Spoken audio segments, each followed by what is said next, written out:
In this tutorial, we will be going through many of the commonly used tools in the image collection screen and the image viewing screen. First, let's look at some of our image enhancement tools. To be able to use our image enhancement tools, we will need to select a particular image to use. From there, we're able to click our image enhancements, or you could double-click the image. Starting from the top left, we have several very self-explanatory buttons. We have our print button. In our options button, we do have our copy to clipboard and our save as functions. Flip and rotate are also very self-explanatory.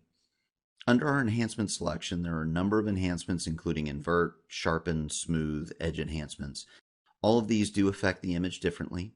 The thing to remember is none of these enhancements will change the original image. They will be considered derived versions of that image. So your original image will always stay intact and in the database, so you cannot damage that original image. Under our advanced enhancements, there's several more enhancements that you have the ability to use. With many of these, they will have a preview window, so that any adjustments you make, you'll have a preview of that adjustment prior to saving it. If you're happy with it, you click OK. Otherwise, you can click Cancel and come back to your original image. Under our label selection, most of these are used for patient education. Arrows, ellipses, rectangles, text.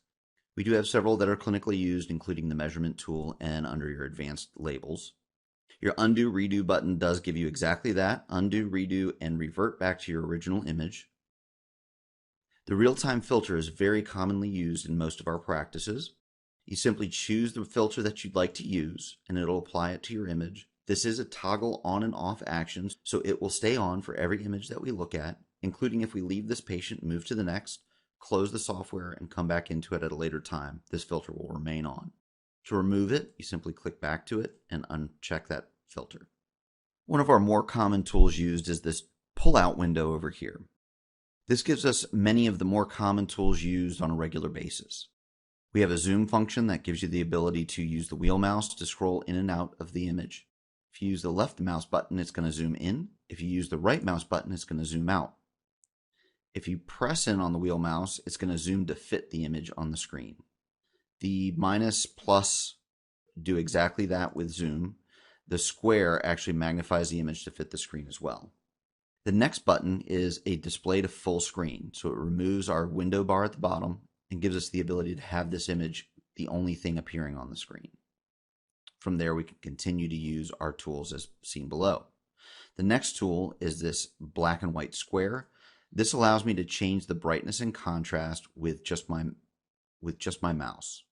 This allows me to change my brightness and contrast with just my mouse. If I hold the left mouse button down, if I move up, it's going to brighten the image up. Down will darken the image. If I go to the right, it'll make the image more contrast. Left, less contrast. If at any point I want to revert back, I can just left click the mouse button and it'll get me back to my original image. I can also move diagonally, which will adjust both brightness and contrast simultaneously. The downside to adjusting the brightness and contrast, it does affect all shades of gray. So your darker areas will eventually start to burn out and your brighter areas will start to bleed through. So a more popular tool for a brightness and contrast is going to be this gamma adjustment. So the gamma adjustment allows us to make changes dynamically. What it gives us the ability to do is keep the high and low values of brightness and darkness stationary while moving everything in between. So if I use that left mouse button again and move to the right, you'll see that it brightens the image up. And if I move to the left, it's going to darken the image. This is going to give me a better fine tune without getting washed out information in the darker areas and the brighter areas of the image. And again, left clicking will bring us back to our original image. The last couple of tools I'd like to show you are this magnifying glass here, which is exactly that. It adds a magnifying glass on the image. If you right click, it'll keep it stationary.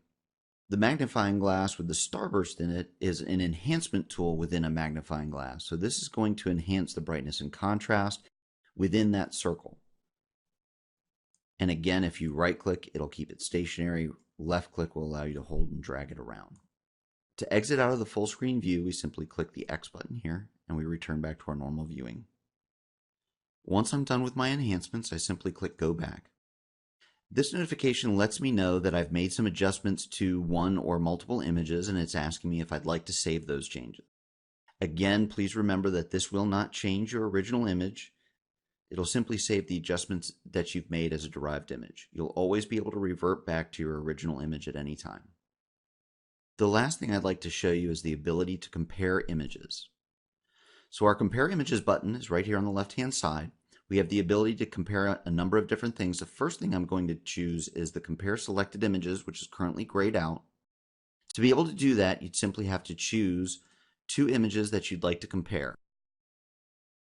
Again, we select images by clicking on a particular image, which brings a yellow box around it, and then we'll select the second image that we want to compare to. From there, we go to Compare Images, Compare Selected Images. This function allows me to compare multiple images at the same time. I'm also able to use a number of my enhancements on these images. Simply click the pull-out window that we've used before, and what we're able to do is use all those same enhancements. Now what I'm also able to do is do a link views. To toggle it on, I simply click it so it turns green, and then from there, if I use those enhancements, you'll see they're done to both images. Again, when I'm done, I just simply click Done, and I'm back to my window here. A couple of the other comparisons I'd like to show you. One is Compare History. This allows me to choose from a tooth chart which teeth I'd like to view. So I can simply select two particular teeth, and it's going to bring up every image that I have associated with those teeth. Again, I can use the link views and do the enhancements that I was able to do in the other comparison screen. Once I'm done, again, click Done. The last comparison I'd like to show you is Compare Bite Wing Series. This one actually pulls up all the historical bite wings in that patient record. And again, with any of these compares, not only do you have your pull-out window on the right-hand side here, but you also have your real-time filter selection down at the bottom. And that will apply to all images that we see. Again, once you're done, you click Done. And those are our most commonly used tools in our image collection screen and image viewing screens.